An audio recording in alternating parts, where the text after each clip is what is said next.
he is not doing anything. I mean, for example, in Syria, are they backing the rebels, or are they backing, or are they not backing the rebels? And it's something like in between. And when you do like an in between type thing, nobody nobody respects you. And what happens is, on top of that, is you get, now you have this whole ISIS thing going on, and a lot of it relates to, somewhat of the backing of what was going on in Syria, because a lot of those people are like tied into people who are against the Syrian government, or the people, the same people who are in ISIS in Iraq. And so, it's, if you do non-moves, is the same as like doing a lot of bad moves.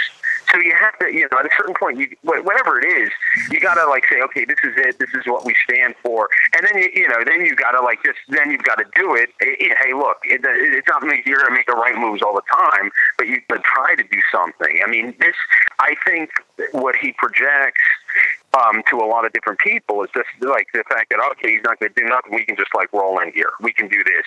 And that's a problem, because if you have people who are like somewhat reasonable in power, nothing will happen. But if you get people who are really like out to like, sort of, carve up things, then you got problems. So I think it's what you got what's going on. Let me ask you this. This is something that bothers me about all presidents if they don't get this part right. Because absolutely, you're going to make miscalculations. You're going to make mistakes. And you're right, you shouldn't have a declared policy so people know.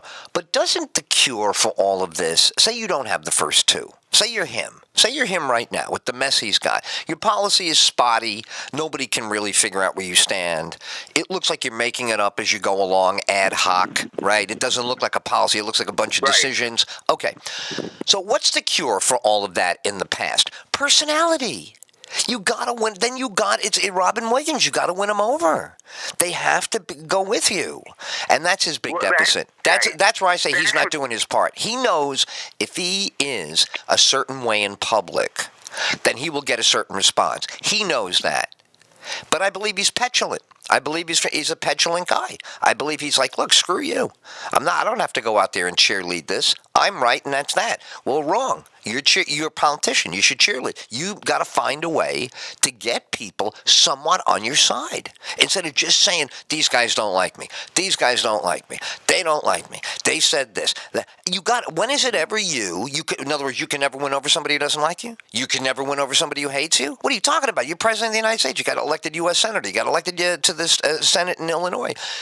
Your job is to get people to go with you. If they don't agree with you, they should support you because of who you are. And he's not. He refuses. He refuses to use it, and as he doesn't want to be like that. And Reagan cured most of his. I'm sorry to interrupt you, but I just wanted to finish. Reagan cured a lot of his, and you see his legacy is clean as a whistle.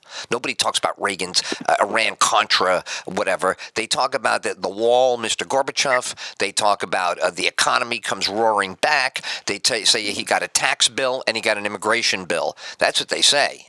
You may say they're insufficient, and the country is in progress. It's a work in progress. But at his time, he commanded his foreign policy, he commanded his domestic policy, and he made himself likable that even if you disagreed with his policies, you said, well, he's a pretty good guy.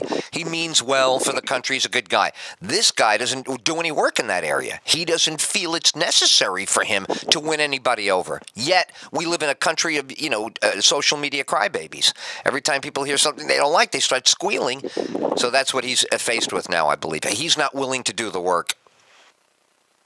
Well, I think that's, one of the biggest criticism. He's, after even the initial election in 2008, to a certain extent, I guess, in terms of the health care he pushed. But after that, there's been this, he's been really, he's pulled back. And you're right. He's not out there, rallying people for a position, although you really wonder what positions there are to begin with.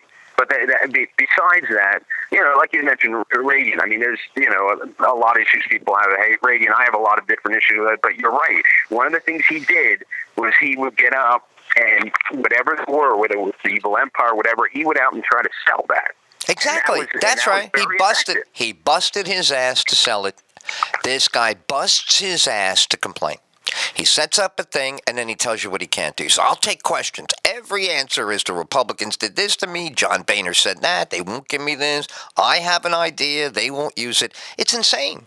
He acts like he's on one of the board members instead of the chairman of the board. That's what he reminds me of. He reminds me of one of those guys at student government that wanted to be a student senator. He didn't want to be the president of student government because he didn't want all the grief. But he wanted to be a senator so he could open his mouth every time he wants and he could throw his... That's what this guy reminds me of, because the ball is sitting in the middle of the field. If he would grab this ball and throw something that looked good, even his detractors would start to get it, and then he would start to sell it. But he doesn't want to do this. Absolutely. He doesn't want to do it. And I think now he certainly... You know why he doesn't want to do it now? I'll tell you why. He already sees the exit. He's already looking at the exit sign. He's already going, look, you know what? 2.5 years from right now, I'm already not president. I'm writing my book. I'm making $15 million on the first book. I'm starting to go on the lecture series. I'm going to go all over. I guarantee he is not into this from these crazy speeches, not speeches, these meetings with the reporters. He's not. Not in it. We're not getting 1,000% of him for everyone. He's doing a modulated version for his team, and he's going to run out the clock and get off the field. That's my honest belief. That's what it looks like. And, look, he even said, I think, before the second re-election, he was not into it. I think that's public knowledge that he said, I don't know if I can really do this. And that sort of comes off. It's come off very much toward the end of the first term and into the second term. And isn't that horrible? Look how horrible that sounds. Doesn't that sound miserable? That office having one of these Hamlet things, like, I don't know. Mm-hmm. I'm not sure whether 'tis nobler to be a douchebag or not to be a douchebag, to be a douchebag. Come on, man. In other words, part of his job is completely nonpartisan. There's nothing partisan about a lot of what he does. So if he would get good at it and take it serious, instead of just, you know what it is? I feel like he represents the issues that got him elected. He represents his youth. He can't do what the grown-ups do. He's got to keep reminding everybody he's not a full grown-up. If this is John McCain, if there's some other guy in a different age bracket, even if the decisions were wrong, they would be more deliberate. They would be more make sense. So the whole approach, I believe he's clinging to something that is a mismatch. I just think it's a mismatch. And I feel he's stubborn about it. I feel like now he doesn't have a lot to lose. If he went nonpartisan now, he could make himself look good for history, and he would throw the country a bone. He'd rise above it. If he would take some of his original campaign speeches and try to force himself to behave that way, like as if, he has no discipline. Use a little discipline and do it. Do it for the good of the country. Yeah, I know. I think it's on deaf ears. I think it's hey, quickly, a couple of other things. I got you on the phone here. I got to ask. The Microsoft guy finally got the team from Donald Sterling. The Clippers finally sold. Palmer. Yeah. Yeah, well, that was a question I had, whether that was ever going to happen. I really felt that Sterling might just keep it in the courts forever. I guess at a certain point, for whatever reason, they bailed him out. I mean, where they basically, they said, okay, look. We got a court ruling. They got a court ruling that allowed the wife to act on his behalf.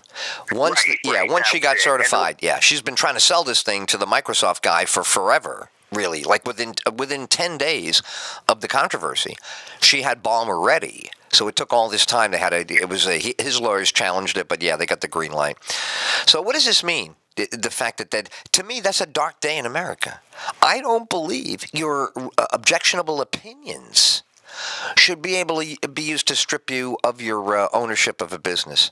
If it's a technicality, I think it should be overruled. Like if the NBA is so restrictive in what it takes for you to be an owner, in order for them to allow you in, then you should knock it out with the Commerce Clause. That's what the Commerce Clause is for. There's a guarantee in there that you do not interrupt business.